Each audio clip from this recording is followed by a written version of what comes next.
présence d'individus armés dans les manifestations, et cela vidéo à l'appui. Absolument, le ministère de l'Intérieur sénégalais qui a tenu une conférence de presse, c'était le 4 juin dernier, et que nos confrères de CNews+, vous voyez, ont relayé sur leur site internet une longue conférence de presse, donc avec une interview et surtout la diffusion, c'est ça qui va nous intéresser, de 3 courtes vidéos censées montrer, selon les autorités sénégalaises, des manifestants violents et armés qui donc tiraient au milieu des rues, et ça donc avec la diffusion de 3 courts extraits de vidéos. Tout ça a été, vous le voyez ici, diffusé. Je vous montre un extrait de la conférence de presse, notamment cette première vidéo qui va nous intéresser. Cet homme-là porte un maillot rouge, et c'est ça aussi qui va donc nous intéresser, car ces vidéos plutôt, pour être tout à fait exact, ces vidéos, il y en a 3, on les a retrouvées, nous, ici, à Info Intox, et il faut bien dire qu'elles ne collent pas vraiment avec la version des autorités sénégalaises. Tout d'abord, la toute première vidéo que je vous évoquais, celle d'un homme avec un t-shirt rouge, un maillot de football, très vraisemblablement, qui tire donc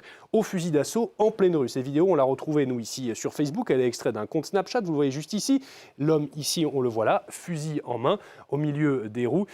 Et cet internaute de dire, regardez, moi, ça, ce sont des vrais bandits. Ce que je vous disais, donc, c'est que, eh bien, les vidéos que nous, on a retrouvées ne montrent pas exactement, eh bien, ce que les autorités sénégalaises ont voulu montrer. Elles sont beaucoup plus longues et elles en disent beaucoup plus sur le contexte qui entoure, eh bien, ces tireurs. On le voit donc, l'homme ici que vous voyez là, fusil en main, qui va donc ouvrir le feu effectivement en pleine rue. Là où c'est intéressant, c'est qu'on le voit tirer, que la vidéo diffusée par la police sénégalaise s'arrête pile poil à ce moment-là, sauf que l'internaute qui a posté la vidéo, lui, a le reste de la séquence, et vous allez voir, ça reste intéressant. J'avance un petit peu plus loin, et donc on va retrouver ce même homme que vous voyez donc juste ici.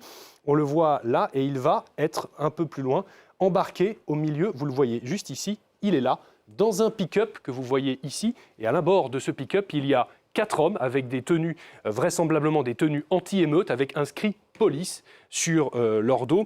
Voilà donc une première vidéo qui semble remettre en cause, en tout cas, la version de la police sénégalaise. Une autre version également sur le rôle trouble des forces de l'ordre, en tout cas ce qui pourrait l'être, a été également mise en évidence par cet autre extrait vidéo, toujours le même homme que vous voyez juste ici. Je vais accélérer un petit peu la vidéo, et ce qui est intéressant, c'est qu'on va voir au moment où l'homme tire, un petit peu plus loin, le même pick-up que je viens de vous montrer, avec une absence totale de réaction des hommes qui se trouvent à l'intérieur. Alors on ne sait, vraisemblablement, en tout cas c'est ce que nous montre la vidéo, il s'agirait de membres des forces de l'ordre avec l'inscription police, que je vous expliquais en tout cas, qu'on pouvait lire sur leur uniforme. Et eh bien, ces 4 hommes que l'on trouve dans ce pick-up là n'ont absolument pas réagi au tir de l'homme en pleine rue. Voilà donc pour cette première vidéo. Audrey.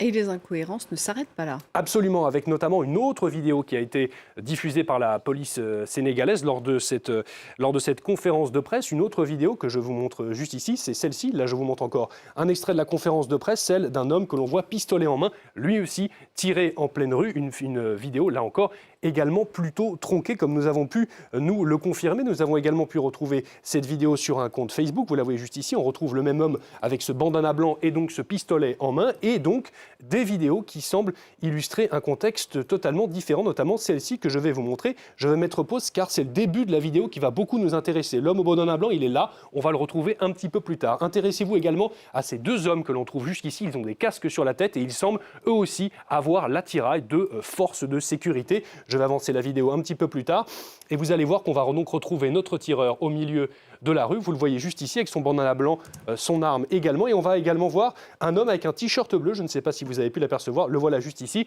Et vous apercevez ce casque qu'il a également sur la tête. Un casque qui est distinctif d'un matériel de force de l'ordre, comme on a pu. Je vais vous faire un petit comparatif. Voici donc une photo prise lors de ces manifestations. Ça, c'est un membre de la police sénégalaise. Vous reconnaissez ce casque ici. Et vous voyez notre homme juste ici qui semble en tout cas disposer du même casque. Un petit comparatif également pour vous montrer que ce sont bien les 2 mêmes personnes que l'on retrouve au début de la vidéo. Notre homme cerclé de jaune que vous voyez juste ici, nos 2 membres vraisemblablement des forces de l'ordre en bleu, et effectivement ce même homme au bandana blanc que l'on retrouve donc jusqu'ici. Voilà donc 2 vidéos qui semblent en tout cas mettre à mal les explications des forces de l'ordre sénégalaises. Et comment elles se justifient, les autorités sénégalaises? Alors, les forces de l'ordre sénégalaises, dans cette conférence, nous avons pu les contacter, nous avons pu ici à Info Intox parler à Mamka, qui est donc le porte-parole du ministère de l'Intérieur sénégalais, qui nous dit, eh bien, tout simplement, ce que dit la police, pour lui, c'est à valeur de vérité. Il nous l'a dit exactement, il nous l'a dit, c'est la police qui le dit, c'est donc la vérité. Concernant la petite séquence que je viens de vous montrer avec ces hommes qui portent des costumes de force de l'ordre, et il nous a dit, eh bien, ce n'est pas parce qu'on a vu des gens en uniforme dans ces vidéos que ce sont des membres de la police, c'est quelque chose qu'on a déjà vu au Sénégal. En tout cas, ce n'étaient pas des policiers. Oui, mais voilà. Comment expliquer à ce moment-là, ma chère Audrey, que ces hommes-là, qui ne sont soi-disant pas des forces de l'ordre, se retrouvent avec un lanceur de balles de défense. Un lanceur de balles de défense n'est pas quelque chose que l'on trouve sous le sabot d'un cheval, si vous me parlez l'expression. Ce sont des armes réservées uniquement aux forces de l'ordre. Ce modèle-là, nous ici à Info Intox, on a pu le retrouver. Vous avez vu les 2 extraits des vidéos que je vous ai montrés. C'est un lanceur de balles de défense de type Cougar, produit par une société française qui s'appelle Alcetex. Voici donc la même arme que vous retrouvez juste ici. Alors là, en revanche, que l'on ne sait pas, c'est bien qui sont ces hommes que l'on a vus sur ces vidéos. Certains évoquent le nervi. Des nervis, ce sont des hommes armés par les partis politiques pour terroriser les manifestants lors de ces manifestations. Nous, en tout cas, on n'a pas pu faire de lien exact entre les forces de l'ordre et ces hommes armés dans les rues, mais en tout cas, le doute subsiste. Mais il y a une chose est certaine, c'est que la version du ministère de l'Intérieur sénégalais, elle, ne tient pas la route, vous l'avez compris. Merci beaucoup, Antoine.